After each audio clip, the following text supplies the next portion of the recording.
Welcome friends, welcome to R channel my first view. இன்னைக்கு பார்த்தீங்கன்னா நம்ம சூப்பராக அவுட்டர் லேயர் பாருங்கள், கிறிஸ்பியாக உள்ள நல்லா சாஃப்டாக சூப்பரான உளுந்து வடை செய்திருக்கோம். சின்ன சின்ன டிப்ஸோட தான் நம்ம செய்திருக்கோம். இன்னைக்கு இந்த மினி உளுந்து வடை நல்ல சாம்பாரோட வச்சு நம்ம இன்னைக்கு சாப்பிட போறோம். உங்க வீட்லயும் இதே போல சூப்பரான சாம்பார் வடை செய்து சாப்பிட்டு பாருங்க. எப்படி இருக்குன்னு கமெண்ட் செக்ஷன்ல சொல்ல மறந்துடாதீங்க. வாங்க ஃப்ரெண்ட்ஸ், சின்ன சின்ன டிப்ஸ் அண்ட் ட்ரிக்ஸோட இன்னைக்கு இந்த மினி சாம்பார் வடை எப்படி பண்றதுன்னு பார்க்கலாம். இங்கே நம்ம உளுத்தம் பருப்பு பார்த்தீங்கன்னா தோல் இல்லாத முழு உளுத்தம் பருப்பு ஊற வச்சிருக்கோம். நல்லா 2-3 தண்ணி நல்லா களைஞ்சிட்டு ஊற வச்சிருக்கோம். பார்த்தீங்கன்னா நல்லா ஊறி இருக்கு, உடைச்சா நமக்கு உடைக்க வருது.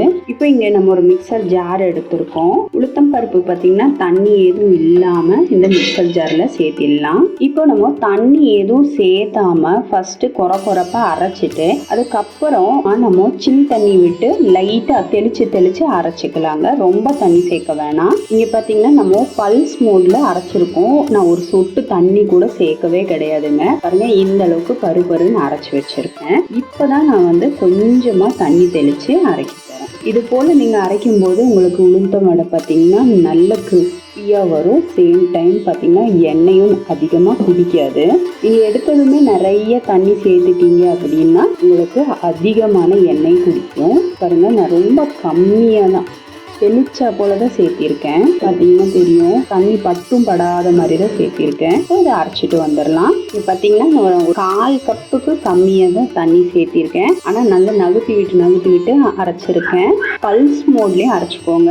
நீங்கள் ஃபுல் ஸ்பீடில் வச்சிங்க அப்படின்னா உங்களுக்கு உளுந்து காணாது. பல்ஸ் மோட்ல கொஞ்சமாக ஐஸ் வாட்டர் தெளிச்சு அரைக்கும் போது இந்த மாதிரி உங்களுக்கு நல்ல ஒரு பதமாக கிடைச்சிடும். உளுந்து வடையில் பார்த்தீங்கன்னா நம்ம மாவு அரைக்கிற பதத்தில் தாங்க இருக்கு. வடை நல்லா கிறிஸ்பியா மொறுன்னு எண்ணெய் குடிக்காத மாதிரி அரைக்கிறது.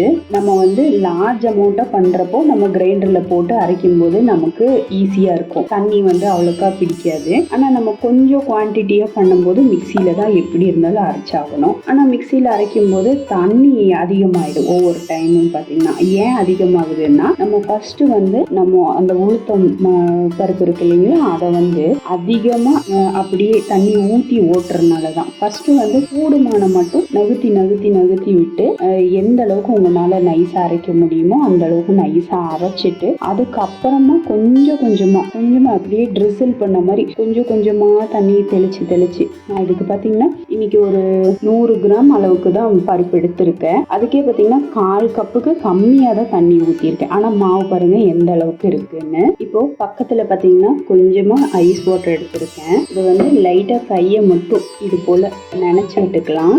நினைச்சு விட்டுட்டு இங்க பாருங்க, மாவை பாத்திரத்தை இது போல ஸ்லாண்டிங்கா வச்சுட்டு இந்த 4 விரல்ல நம்ம பீட்டராட்ட அப்படியே நல்லா பீட் பண்ணி விட்டுடலாம். உங்களுக்கு அந்த ஃபோமி ஸ்ட்ரக்சர் வரும். அப்போ உங்களுக்கு வடை பார்த்தீங்கன்னா நல்லா சாஃப்டா இருக்கும். நல்லா, அதாவது கெட்டியா அப்படியே கடிக்கிறதுக்கு ரொம்ப கெட்டியா இல்லாம நல்ல ஒரு ஃப்ளஃபியா மாவு வரணும். அப்போதான் உங்களுக்கு நல்ல வடை பார்த்தீங்கன்னா நல்லா சாஃப்டா சூப்பரா இருக்கும் அப்படியே உடைக்கும் போது. இப்போ திரும்பவும் ஐஸ் வாட்டர்ல தான் கையை விடுறேன். நல்லா உதறிட்டு தண்ணி, அதுக்காக கையை விடுறேங்கிற பேர்ல நல்லா தண்ணி அள்ளிட்டு அங்க போடக்கூடாது. நல்லா கையை உதறி திரும்பவும் விஸ்கு வச்சு அடிச்சா எப்படி அடிப்போம் அது போல கப்புன்னு சவுண்ட் வருதுங்களா.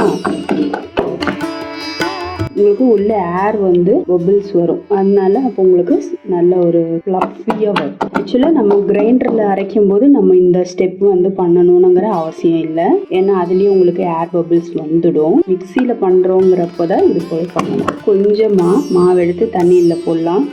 பாருங்க, நல்லா முதக்குது. இந்த மாவு கரெக்டான கன்சிஸ்டன்சியில் ரெடி ஆயிருக்கு. சீரகம் பார்த்தீங்கன்னா ஒரு 1/4 டீஸ்பூன் அளவுக்கு சேர்த்திக்கிறேன். குறுமிளகு 1/4 டீஸ்பூன் அளவுக்கு, கருவேப்பிலை, கொஞ்சமாக பெருங்காயத்தூள், உப்பு தேவையான அளவு, கொஞ்சமாக துருவிய இஞ்சி. இது எல்லாத்தையும் நம்ம நல்லா கலந்து விட்டுடலாம். இப்போ நம்ம வடை போடலாமா? இப்போ எண்ணெய் காஞ்சிட்டு இருக்குங்க. இப்போ நம்ம சின்ன வடையா போட்டு எடுக்கலாம். தண்ணியில் ஒரு தடவை கையை முக்கிட்டு இது போல நம்ம நடுவில் ஹோல் போட்டா ஈஸியா வந்துடும். சிம்பிளா நம்ம வடை போட்டுடலாங்க. இது போல கையை நல்லா ஈரம் பண்ணிக்கோங்க.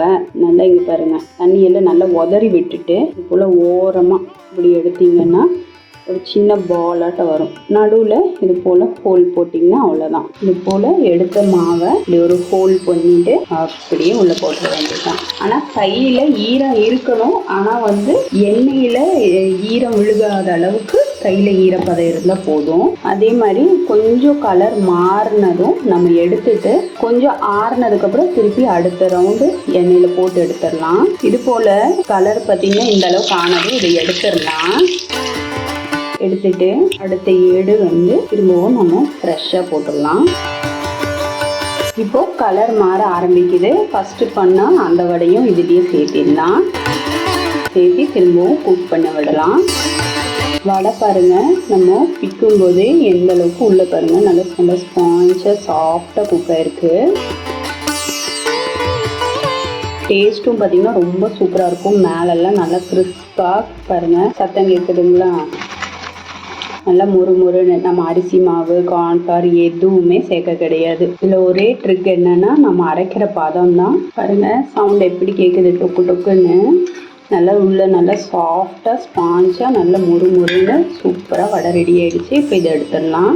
எண்ணெயும் பார்த்திங்கன்னா அதிகமாக குடிக்காது. நான் சொன்னது போல் இதில் அரிசி மாவு கார்ன்ஃப்ளவர் நம்ம எதுவுமே சேர்க்க கிடையாதுங்க. சூப்பரான உளுந்து வடை ரெடி ஆகிடுச்சு.